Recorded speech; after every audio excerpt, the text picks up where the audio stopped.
Ito yung Hunter 150 nila. Even the dashboard parehong-pareho ng Ranger. So, busina, mga switches niya, okay naman. Plastic yung switches, side mirror. Meron kang orasan, meron kang speedometer, meron ka ring yung RPM mo, nandyan din, tapos yung odometer mo. Yun ang then yung indication ng low beam, high beam, nandyan. Yan, tapos fuel gauge. Yan. Okay, start tayo. Alright.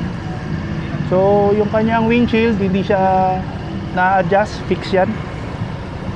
So, we are testing the Hunter 150 headlight na mukha siyang BMW GS.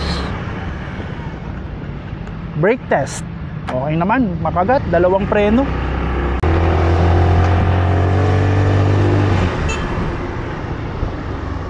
So akala mo sa picture, no, maliit sila, yung Ranger and yung Hunter na model. Pero kapag sinakyan mo, no, hindi siya, nagulat din ako. Hindi siya ganun kaliit.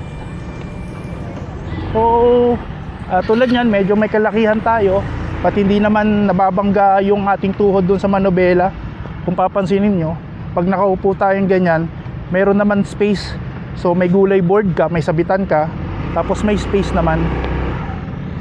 Ang pinakamalaki talagang selling point nito is the price eh. I mean, may mga pwede kang palitan just to improve, no, yung quality. But ang mahalaga dito kasi yung engine, then yung support nung FKM, which is ang mga scooters or mga motorcycles ng FKM is assembled here in Philippines. So mga Pinoy ang mga gumagawa nito at nag-assemble. So in a sense is hindi ka mahihirapan yung support.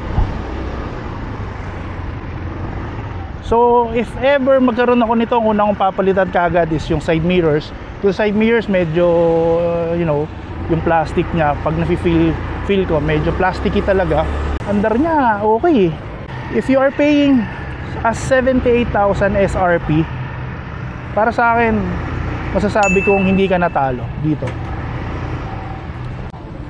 Yun.